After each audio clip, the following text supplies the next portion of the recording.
Assalamualaikum warahmatullahi wabarakatuh. Kembali lagi bersama gue, Andra Jodia, yang akan menceritakan tentang kisah-kisah horor dari kalian. Kali ini gue akan menceritakan dari salah satu seorang pendaki yang kita sebut aja namanya Budi ya. Kali ini Budi melakukan pendakian ke Gunung Merbabu yang ada di Jawa Tengah. Kejadian ini menimpa salah satu pendaki di Gunung Merbabu yang ada di Jawa Tengah. Seorang pendaki yang kita sebut aja namanya Budi berangkat bersama 6 orang teman lainnya.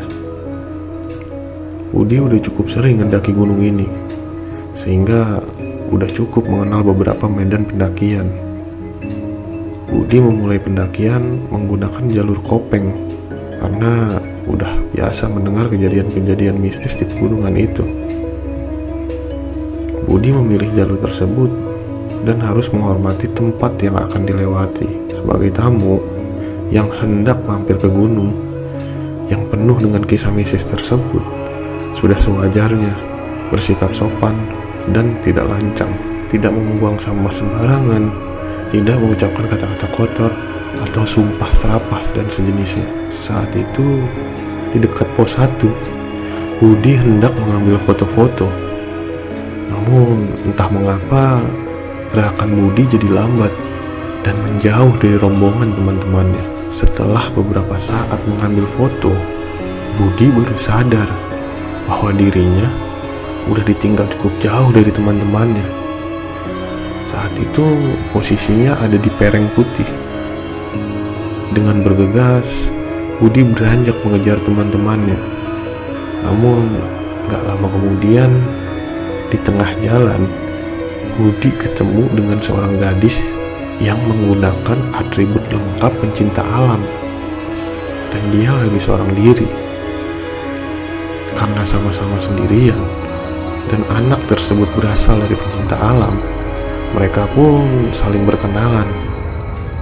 Kebetulan gadis tersebut juga terpisah dari rombongan. Mereka pun melanjutkan perjalanan bersama-sama ya sambil mengobrol. Nah, disinilah mulailah terjadi beberapa keanehan. Walaupun sudah berjalan selama 4 jam, sepertinya belum juga mencapai posisi pos seperti biasanya.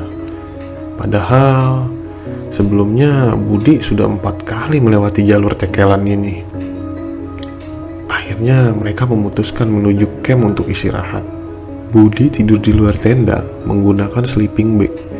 Sementara si gadis misterius tersebut tidur di dalam tenda. Saat subuh, sang gadis membangunkan Budi untuk memberitahu bahwa si gadis ini hendak melanjutkan perjalanannya lagi, sekaligus pamitan. Karena masih ngantuk, Budi pun mengiyakan dan melanjutkan tidurnya di sleeping bag. Barulah pada jam 8 pagi ketika terbangun, Budi kaget. Ternyata posisinya berada di pinggir tebing. Posisinya terletak 200 meter selatan dari Watu Gubuk. Namun Budi gak peduli dan bergegas membereskan tenda, kemudian melanjutkan perjalanan. Pada saat membereskan tenda, Budi kesadar bahwa 5 meter dari posisinya ada barang milik sang gadis misterius itu. Dia pikir mungkin bawaannya ketinggalan. Budi pun mengambil barang tersebut dengan harapan bisa bertemu di puncak dan kembalikannya. Akhirnya Budi sampailah ke puncak dan bertemu dengan rombongan teman-temannya. Ketika Budi menanyakan pendaki cewek ke teman-temannya, gak ada satupun yang paham. Soalnya sejak pagi gak ada orang lain yang tiba di puncak selain mereka. Budi berpikir mungkin sang cewek menyerah dan langsung turun. Karena gak bisa membalikan barang berupa tas milik si gadis, akhirnya Budi memutuskan untuk mengembalikannya ke alamat ibu gadis itu.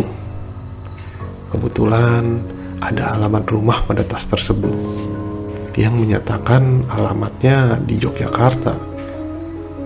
Dengan sedikit perjuangan, Budi menemukan alamat rumah sang ibu. Dia pun menyampaikan tujuannya untuk mengembalikan tas. Tapi anehnya, sang ibu malah menangis dan mengajak Budi ke halaman belakang. Sontak Budi pun terkejut. Di belakang rumah berdiri sebuah Nissan, dan Nissan itu tertera nama si gadis. Ternyata gadis itu hilang di Gunung Merbabu dan gak pernah ditemukan jasadnya. Kejadian ini terjadi pada November 2012, sedangkan si gadis itu hilang pada tahun 2009. Nah, teman-teman, buat yang hendak mendaki gunung, pastikan untuk selalu menjaga sikap dan kata-kata ya. Kita nggak akan pernah tahu apa yang akan terjadi di sana. Oke teman-teman, Assalamualaikum.